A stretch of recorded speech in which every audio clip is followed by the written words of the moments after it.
Bonjour les amis, il y en avait des sujets à traiter aujourd'hui, j'ai eu beaucoup de mal à trancher. J'aurais pu vous parler de cette attaque d'un fourgon pénitentiaire dans lequel une racaille qui était transférée d'un lieu à un autre, donc a pu s'évader tout simplement parce que le fourgon a été attaqué aux armes lourdes près d'un péage et j'aurais disserté sur le fait que c'était la faute des autorités, la faute du pouvoir et que le temps qui a été passé à fliquer des personnes classées à l'ultra-droite, classées à l'extrême droite, classées dans le camp du mal, eh bien toutes ces dizaines, ces milliers d'heures qui ont été passées l'ont été au détriment de la surveillance de prisonniers particulièrement dangereux, comme celui qui s'est évadé, et de ceux qui l'ont aidé, et que si le renseignement avait été mieux utilisé, peut-être qu'il y aurait 3 agents administratifs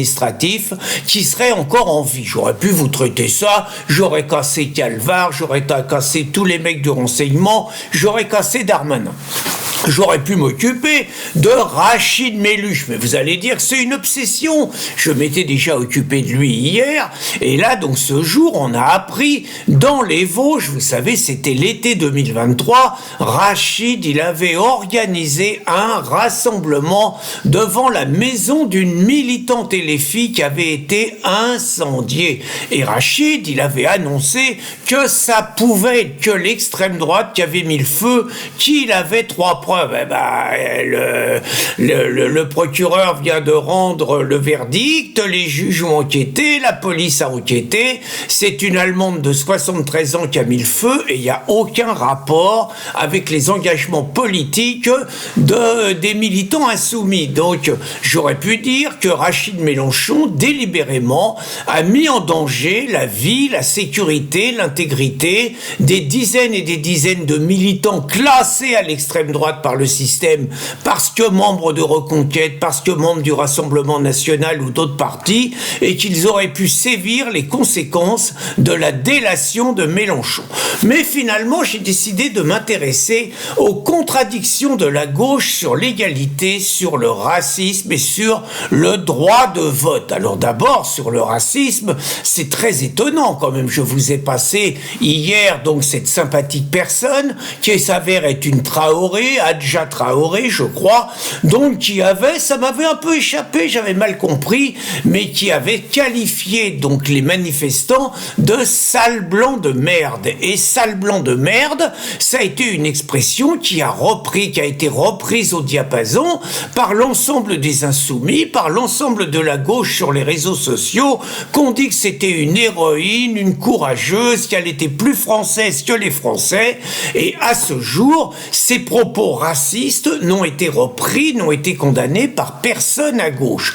Donc j'en conclus, je connais la théorie de Sopo, c'est les dominants qui sont les Noirs évidemment ou les Arabes ne peuvent pas être racistes, les seuls racistes ça peut être les dominés qui peuvent pas être racistes, les seuls racistes ça peut être les dominants, les blancs. Je connais la théorie et cette théorie s'applique encore puisqu'à ce jour aucune association dite antiraciste n'a déposé plainte contre cette Traoré et à ce jour toute la gauche continue à se féliciter de ses propos.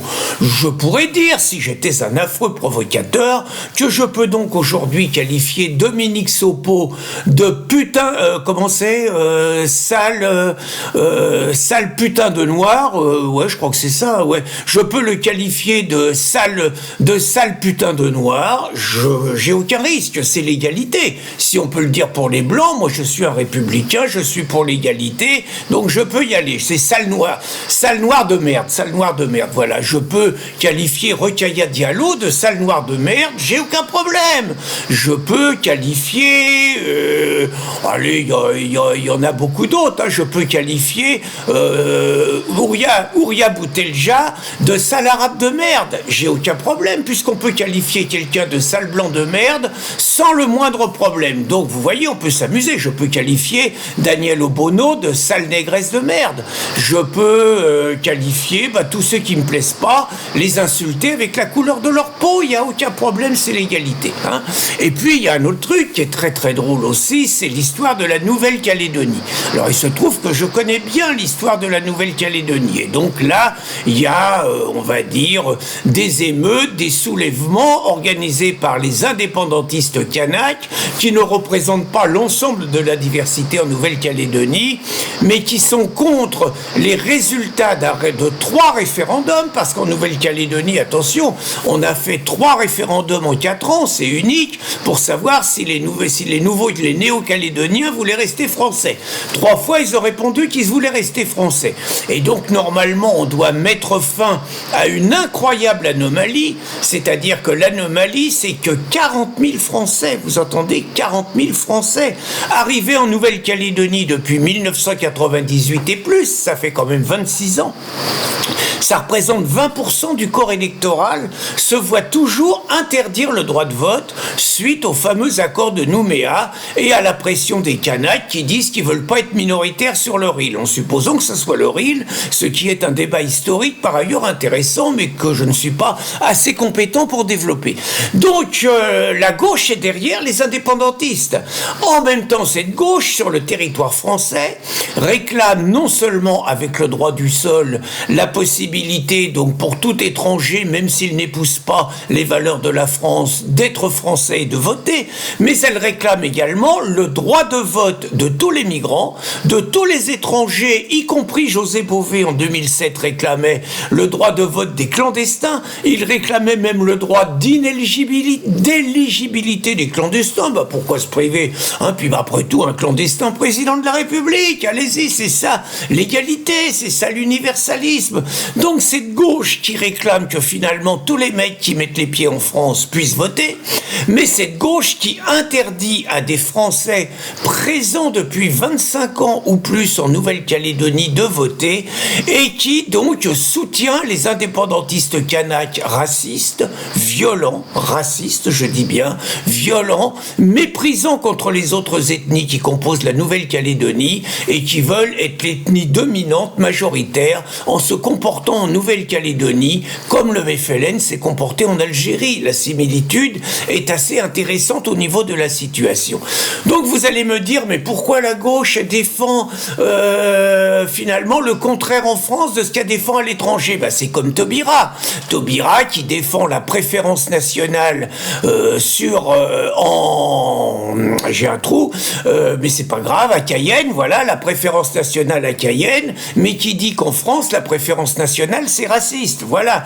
Donc la conclusion de tout ça, eh bien, c'est que cette gauche sait ce qu'elle fait, et que les crétins qui se préparent à voter à gauche le 9 juin prochain, ou plus tard, sont soit des crétins demeurés qui n'ont rien compris, soit des traîtres, soit des musulmans qui ont compris que la gauche les aide à islamiser la France et à remplacer quelque part la culture française par les lois de la charia. Et s'il y en a chez nous qui n'ont pas encore compris ça, c'est réellement que leur cas est désespéré.